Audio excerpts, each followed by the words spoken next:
नमस्कार दोस्तों, स्वागत है आपका आर के स्मार्ट स्टडी के इस यूट्यूब चैनल में। क्या आपकी भी जियोमेट्री वीक है? जियोमेट्रिक क्वेश्चन आपसे सॉल्व नहीं होते हैं या फिर इसे आपको पढ़ने में मन नहीं लगता? तो इसका मेन रीजन है कि आपने अभी तक जियोमेट्री को बेसिक से नहीं पढ़ा हुआ है। तो आपकी इस समस्या का समाधान करने के लिए हम लेकर आए हैं जियोमेट्री की एक ऐसी श्रृंखला जिसमें कि जियोमेट्री को बेसिक से लेकर के एडवांस तक पढ़ाया जाएगा और इसमें हम लोग क्वेश्चन भी सॉल्व करेंगे। तो आइए इस श्रृंखला को स्टार्ट करते हैं। जैसे कि पिछली वीडियो में हम लोगों ने जाना था जियोमेट्री के पिता यूक्लिड थे और उसमें हम लोगों ने पढ़ा पॉइंट क्या होता है। एक ऐसा फिगर जिसमें कि लंबाई, चौड़ाई और मोटाई न हो उसे हम लोग पॉइंट कहते थे। पॉइंट को रिप्रेजेंट करने के लिए अल्फाबेट अक्षरों का इस्तेमाल करते थे। उसके बाद हम लोगों ने देखा लाइन सेगमेंट क्या है। यदि दो पॉइंटों को आपस में जोड़ दें तो यह एक लाइन सेगमेंट यानी कि रेखाखंड का निर्माण करता था, जिसे रिप्रेजेंट करने के लिए इसके अंत बिंदु के ऊपर एक छोटी सी रेखा खींचकर इसे रेखाखंड ए बी कहते थे। और इसी रेखाखंड को यदि हम एक तरफ अनंत की तरफ ले जा रहे थे तो यह एक किरण का निर्माण कर रही थी, यानी यह एक रे है। और इसे रिप्रेजेंट करने के लिए जिस बिंदु से किरण निकल रही है उस बिंदु को पहले लिखते थे, उसके बाद बीच में पड़ने वाले बिंदु के ऊपर दोनों का एक तीर लगा देते थे, जिससे यह रेखाखंड ए बी को प्रदर्शित कर रहा था। इसके बाद हम लोगों ने देखा कि इस रेखाखंड को यदि हम दोनों दिशाओं में अनंत तक ले जाते हैं तो यह एक रेखा यानी कि लाइन का निर्माण करता है। और इसे रिप्रेजेंट करने के लिए इस लाइन पर स्थित दो बिंदु जिनके ऊपर हम दोनों तरफ का तीर का निशान बनाकर इसे रिप्रेजेंट करते थे। तो पिछली वीडियो में हम लोगों ने यहाँ तक चर्चा की थी। इस वीडियो में हम लोग चर्चा करेंगे कि जब दो रेखाएं किसी एक ही बिंदु से होकर जाती हैं तो उनके बीच के झुकाव को कोण कहते हैं। तो अब हम लोग इसी के बारे में चर्चा करेंगे कि कोण क्या है और यह कितने प्रकार का होता है। तो आइए कोण के बारे में जान लेते हैं। तो आज की पहली हेडिंग है एंगल। एंगल यानी कि कोण। दो रेखाओं के बीच के झुकाव को कोण कहते हैं। जैसे कि यदि दो रेखाखंड या फिर दो किरण एक ही बिंदु से होकर जा रही है तो इन दोनों रेखाखंडों के बीच जो झुकाव है इस झुकाव को हम लोग कोण कहते हैं। सपोज करो यह इस कोण का शीर्ष पॉइंट है जिसे हम लोग एपेक्स कहते हैं और यह इस कोण की भुजाएं हैं, यानी यह भुजा पर एक है और ऊपर वाली भुजा दूसरी भुजा है। और इसे कोण को रिप्रेजेंट करने के लिए हम लोग इस प्रकार के सिंबल का इस्तेमाल करते हैं। सपोज करो यह पॉइंट ए है, यह रेखाखंड ए बी है और नीचे वाली जो है रेखाखंड ए सी है। तो इस कोण को यदि हमें रिप्रेजेंट करना होगा तो इस कोण को हम कहेंगे यह कोण बी ए सी है, या फिर इसी को हम लोग कह सकते हैं कि यह कोण सी ए बी है, सी ए बी, या फिर इसी को हम लोग कोण ए के रूप में भी रिप्रेजेंट कर सकते हैं। यानी कोण ए को रिप्रेजेंट करने के लिए यह तीन तरीके हैं। या तो आप बी ए सी करिए या सी ए बी करिए या केवल कोण ए के रूप में दर्शाइए। तो अब हम जानते हैं कि कौन कौन से कोण होते हैं और इनके कितने प्रकार हैं। तो अब हेडिंग डालिए टाइप ऑफ एंगल, यानी कि कोण के प्रकार। टाइप ऑफ एंगल, कोण जो है वह कई प्रकार के होते हैं, जिसमें कि सबसे फर्स्ट नंबर पर है जीरो एंगल। जीरो एंगल या फिर इसी को हम लोग शून्य कोण के नाम से भी जानते हैं। शून्य कोण जब दो रेखाओं के बीच का झुकाव, जब दो रेखाखंडों के या फिर दो किरणों के बीच का झुकाव 0 डिग्री के बराबर हो तो उसे हम लोग शून्य कोण कहते हैं। जैसे कि एक रेखाखंड हमारी यह है और दूसरी रेखाखंड इसी के ऊपर से ओवरलैप कर रही है, तो इन दोनों रेखाखंडों के बीच का झुकाव 0 डिग्री के बराबर होता है, तो इसे हम लोग कहते हैं शून्य कोण या फिर जीरो एंगल। नेक्स्ट अगली हेडिंग है एक्यूट एंगल। एक्यूट एंगल या फिर इसी को हम लोग बोलते हैं न्यून कोण। न्यून कोण जब दो रेखाखंडों के बीच का झुकाव 0 डिग्री से अधिक हो लेकिन 90 डिग्री से कम हो तो उस प्रकार बने कोण को न्यून कोण कहते हैं। जैसे यदि एक रेखा हमारी यह है, इसी रेखाखंड पर कोण 0 डिग्री से अधिक बन रहा है लेकिन 90 डिग्री से कम बन रहा है, फिर इसके बीच में कहीं पर भी एंगल बने वह सभी एंगल एक्यूट एंगल कहे जाएंगे। यानी एक्यूट एंगल का मान 0 डिग्री से अधिक लेकिन 90 डिग्री से कम होता है। नेक्स्ट अगली हेडिंग है राइट एंगल। राइट एंगल या फिर इसी को कह सकते हैं हम लोग समकोण। समकोण में दो रेखाखंडों के बीच का झुकाव 90 डिग्री के बराबर होता है, यानी थीटा की वैल्यू 90 डिग्री के बराबर होती है। जैसे कि एक रेखा हमारी यह है और दूसरी रेखाखंड कुछ इसके ऊपर परपेंडिकुलर है, तो इन दोनों के बीच का कोण 90 डिग्री है, तो इसे हम लोग कहेंगे समकोण या फिर राइट एंगल। नेक्स्ट अगली हेडिंग है Optus angle. Optus angle. Optus angle या फिर इसे को कहते हैं अधिक कोण। जब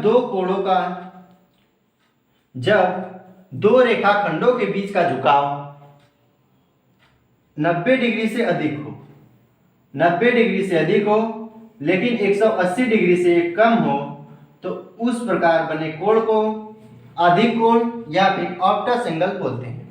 जिसमें कि एक रेखाखंड यह है और दूसरी रेखाखंड हमारी 90 डिग्री से अधिक पर जाए और 180 डिग्री से कम पर हो तो उसे हम लोग कहेंगे ऑप्टस एंगल। जैसे कि यह इन दोनों रेखाखंडों के बीच का जो झुकाव है इसे बोलेंगे हम लोग ऑप्टस एंगल। अगली हेडिंग हमारी है, पांचवी हेडिंग है स्ट्रेट एंगल। स्ट्रेट एंगल या फिर इसी को बोलते हैं ऋजु कोण या फिर ऋजु रेखीय कोण। जब दो रेखाखंडों के बीच का झुकाव 180 डिग्री के बराबर होता है तो उसे हम लोग ऋजु कोण या फिर ऋजु रेखीय कोण कहते हैं। इस कोण में एक रेखा यदि इस साइड जा रही है तो दूसरी रेखा इसके अपोजिट डायरेक्शन में जाती है इस तरफ, तो इन दोनों के बीच का जो झुकाव होगा वह 180 डिग्री के बराबर होता है, इसलिए इसे हम लोग ऋजु कोण या फिर स्ट्रेट एंगल बोलते हैं। नेक्स्ट अगली हेडिंग हमारी है reflex angle. Reflex angle. Reflex angle या फिर इसी को हम लोग बोलते हैं बृहद कोण। बृहद कोण या फिर प्रतिवर्त कोण। जब दो रेखाखंडों के बीच का झुकाव 180 डिग्री से अधिक हो लेकिन 360 डिग्री से कम हो तो उसे हम लोग कहते हैं बृहद कोण। यानी जब दो रेखाखंड, एक रेखाखंड यह है और दूसरी रेखाखंड 180 डिग्री से अधिक पर और 360 डिग्री से कम पर हो तो उनके बीच का जो झुकाव होगा वह रिफ्लेक्स एंगल या फिर बृहद कोण कहा जाएगा। नेक्स्ट अगली हमारी हेडिंग है complementary angle. Complementary angle. Complementary angle या फिर इसी को कहते हैं पूरक कोण। जब दो कोणों का योग 90 डिग्री के बराबर हो, जब दो कोण जैसे कि θ1 और θ2 इन दोनों का योग 90 डिग्री के बराबर हो तो इसे हम लोग कहते हैं कॉम्प्लीमेंट्री एंगल या फिर पूरक कोण। और इसी के साथ एक आता है समपूरक कोण यानी कि सप्लीमेंट्री एंगल।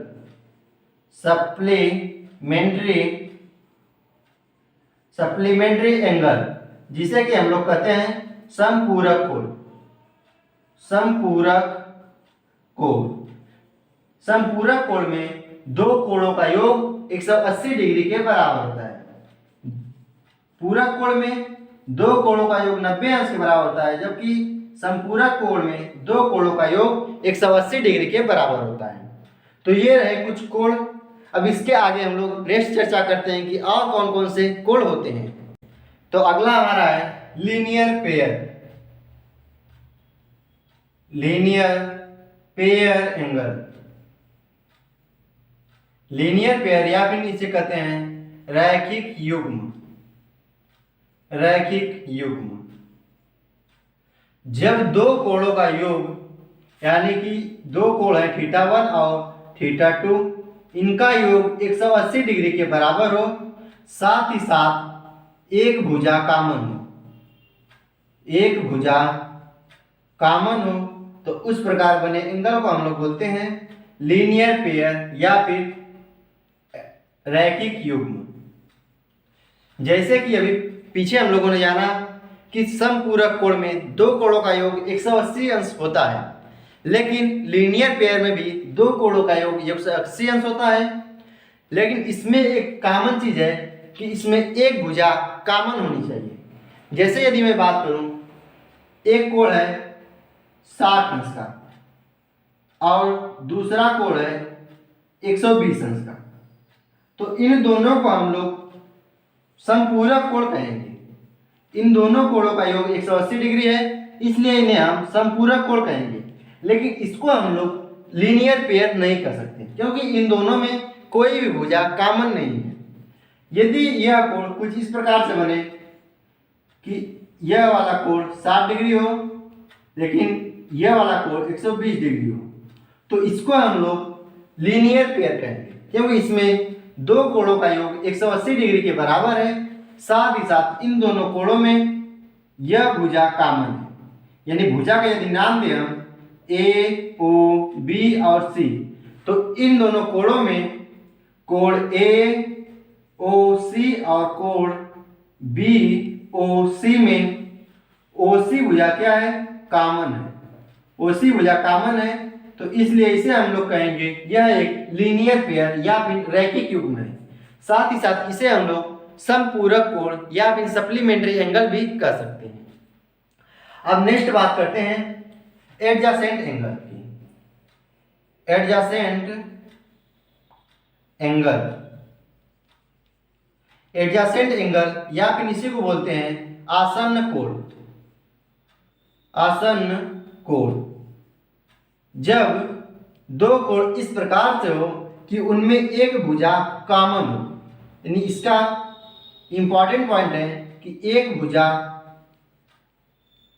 कॉमन या फिर उभयनिष्ठ हो। एक भुजा यदि उभयनिष्ठ है तो उसे हम लोग एडजेसेंट एंगल कहेंगे। जैसे यदि कोण इस प्रकार से बना हुआ है कि इसमें यह वाली जो भुजा है वह कॉमन है, ये इस कोण और इस कोण में यह वाली भुजा कॉमन है, तो इसलिए इसे हम लोग बोलेंगे कि यह एक एडजेसेंट एंगल है। अब अगला बात करते हैं हम लोग वर्टिकली अपोजिट एंगल। नेक्स्ट अगली हेडिंग हमारी है vertically opposite angle. Vertically opposite angle या फिर इसी को बोलते हैं शीर्षाभिमुख कोण। शीर्षाभिमुख कोण, शीर्षाभिमुख कोण वह कोण होता है जिसमें कि आमने सामने हो। जैसे कि यदि दो रेखा इस प्रकार से कट कर रही है, तो इन दोनों रेखाओं द्वारा इस बिंदु पर यह कोण और यह कोण आपस में शीर्षाभिमुख कोण कहलाएंगे। शीर्षाभिमुख का मतलब होता है जिनके शीर्ष आमने सामने हो। यदि शीर्ष आमने सामने है तो उन्हें हम लोग कहेंगे शीर्षाभिमुख कोण। जैसे कि यह कोण इस कोण का शीर्षाभिमुख कोण है, यह बड़ा वाला कोण इस बड़े वाले कोण का शीर्षाभिमुख कोण कहलाएगा। और शीर्षाभिमुख कोण सदैव ही एक दूसरे के बराबर होते हैं। जैसे कि यह शीर्षाभिमुख कोण इस कोण के बराबर होगा और यह वाला शीर्षाभिमुख कोण इस कोण के बराबर होगा।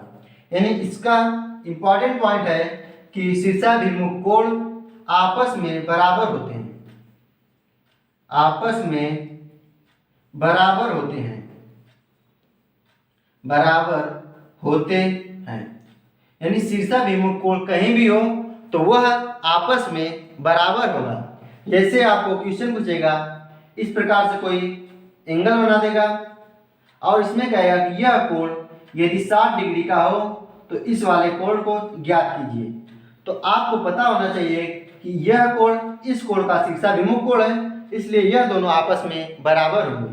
तो इस कोण की भी वैल्यू 60 डिग्री के बराबर होगी।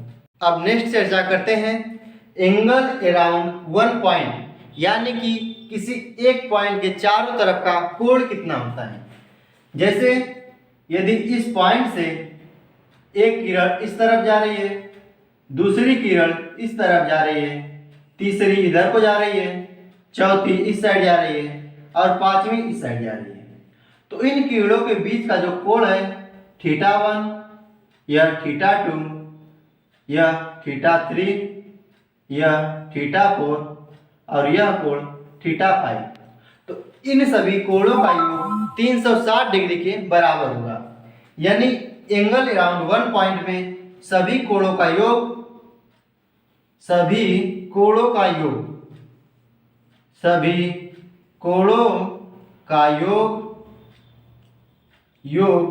बराबर होगा 360 डिग्री के। यानी किसी एक पॉइंट के चारों तरफ कई एंगल बन रहे हैं तो उन सभी एंगल का योग 360 डिग्री के बराबर होगा। इसमें क्वेश्चन पूछेगा किसी चार एंगल का या फिर किसी एक पॉइंट के चारों तरफ एंगल बना देगा और एक एंगल की वैल्यू छोड़कर बाकी सब की वैल्यू दिया रहेगा, तो आपको बताना रहेगा कि इस शेष एंगल की वैल्यू कितनी आएगी। तो आपको सभी को ऐड करके 360 में से माइनस कर लेना होगा, तो आपको पता चल जाएगा कि जो मिसिंग वैल्यू है वह कितनी आएगी। नेक्स्ट चर्चा करते हैं कि angle on one side of line, किसी एक लाइन के एक ही तरफ का बना एंगल कितना होता है। जैसे यदि हमारे पास यह एक लाइन है तो इस लाइन के इस तरफ ऊपर की तरफ हम एंगल बना रहे हैं, तो ऊपर की तरफ जितने भी एंगल बनेंगे उन सभी एंगलों का योग 180 डिग्री के बराबर होगा। यानी एंगल ऑन वन साइड की बात करें तो सभी कोणों का योग 180 डिग्री के बराबर होगा। जैसे यहाँ पर यह कोण एक नंबर का है, यह दूसरा है और यह तीसरा, तो इन तीनों कोणों का योग 180 डिग्री के बराबर होगा। तो किसी पॉइंट के चारों तरफ का एंगल पूछे तो वह 360 डिग्री के बराबर होता है, जबकि यदि किसी लाइन के एक तरफ का एंगल पूछे तो वह 180 डिग्री के बराबर होता है। यदि आप यहाँ तक पहुँचे हैं तो मैं उम्मीद करता हूँ आपको ये वीडियो पसंद आ रही होगी। यदि वीडियो पसंद आ रही है तो कृपया इसे लाइक करें और दोस्तों के साथ शेयर करें। अब नेक्स्ट बात करते हैं हम लोग कि यदि दो रेखाएं जो एक दूसरे के परस्पर समांतर जा रही है, यह दो रेखा है जो एक दूसरे के समांतर जा रही है और तीसरी रेखा तिर्यक रूप से इसे काट रही है, तो इसमें कितने प्रकार के और कौन कौन से कोण बनते हैं, तो इसकी हम लोग चर्चा करते हैं। इसमें सबसे पहले हेडिंग रहेगी हमारी इंटरनल एंगल या फिर इसी को कह सकते हैं आंतरिक कोण। दूसरी हेडिंग रहेगी एक्सटर्नल एंगल या फिर कह सकते हैं बाह्य कोण। तीसरी हेडिंग रहेगी शीर्षाभिमुख कोण या फिर इसी को बोलते हैं vertically opposite angle.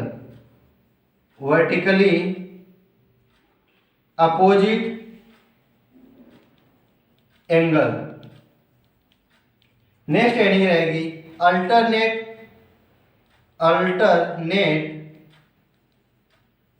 Internal angle, यानी कि इसे कह सकते हैं एकांतर अंतः कोण। नेक्स्ट हेडिंग है अल्टरनेट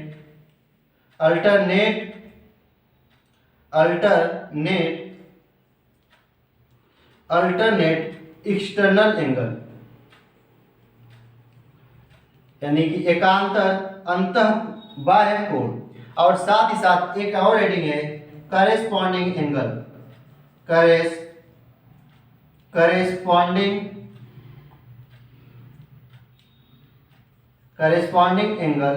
या फिर इसी को कहते हैं संगत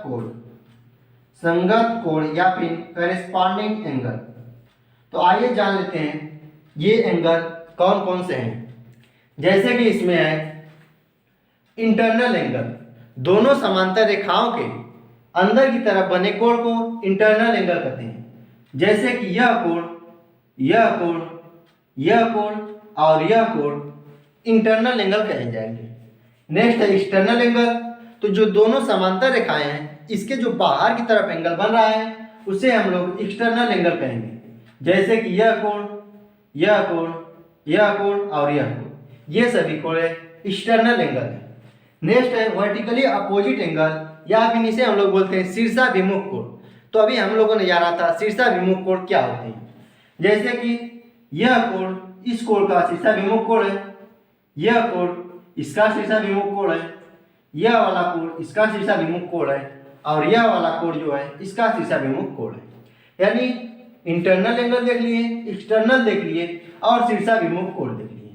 अब चर्चा करते हैं एकांतर के अंतर पर कौन सा कोण है। एकांतर अंतः कोण एक के अंतर पर। जैसे यदि यह है तो इसके सामने का यह वाला न होगा, इसके एक के अंतर पर हो। जैसे कि एकांतर अंतर की बात करें तो यह कोण इसका एकांतर अंतर कोण होगा और यह वाला कोण इसका एकांतर अंतर कोण होगा। अब बात करें एकांतर बाह्य कोण की, तो बाह्य कोण में बाहरी कोण होगा और एक के अंतर पर होगा। जैसे यह कोण, यह वाला कोण इस वाले कोण का एकांतर अंतर कोण बाह्य कोण है, एकांतर बाह्य कोण है और यह वाला कोण जो है इस वाले का एकांतर बाह्य कोण है। तो इनका गुण है कि जो वर्टिकली अपोजिट एंगल हो या फिर अल्टरनेट इंटरनल हो या फिर अल्टरनेट एक्सटर्नल एंगल हो, ये तीनों क्या है आपस में बराबर होते हैं। या फिर इसे हम लोग कह सकते हैं कि जो वर्टिकली अपोजिट एंगल है यह बराबर होगा, आपस में बराबर होगा, जबकि अल्टरनेट इंटरनल एंगल भी आपस में बराबर होंगे और साथ ही साथ अल्टरनेट एक्सटर्नल एंगल भी आपस में बराबर होंगे। और एक है करेस्पॉन्डिंग एंगल, यह भी आपस में बराबर होते हैं। जैसे कि करेस्पॉन्डिंग एंगल की बात करें संगत कोण, तो संगत कोण वह कोण होता है जो एक दूसरे के बराबर हो और एक इंटरनल हो तो दूसरा एक्सटर्नल हो। जैसे कि यह कोण इस कोण के बराबर है और एक दूसरे के संगत है। संगत हमेशा बाहर वालों से होती है, घर वालों से नहीं। तो जो संगत होती है वो बाहर वालों से होती है, यानी एक अंदर वाला रहेगा तो दूसरा बाहर वाला रहेगा। जैसे कि यह अंदर वाला है और यह बाहर वाला, तो इन दोनों को संगत कोण कहेंगे। तो मैं उम्मीद करता हूँ कि आपको सभी प्रकार के एंगल याद हो गए होंगे। तो अभी तक हम लोगों ने करीब 20 प्रकार के एंगल की चर्चा की। तो नेक्स्ट वीडियो में हम लोग इन्हीं एंगलों से संबंधित कितने क्वेश्चन बनेंगे उन सभी क्वेश्चंस को डिटेल से डिस्कस करेंगे। तो यदि आपको यह वीडियो पसंद आई हो तो कृपया इसे लाइक करें, दोस्तों के साथ शेयर करें तथा अभी तक आपने हमारे चैनल को सब्सक्राइब नहीं किया है तो सब्सक्राइब कर लीजिए और बेल आइकन पर प्रेस करके ऑल पर क्लिक कर लीजिएगा, जिससे आने वाली सभी वीडियो की नोटिफिकेशन आपको मिलती रहे। मिलते हैं नेक्स्ट वीडियो में। Thanks for watching.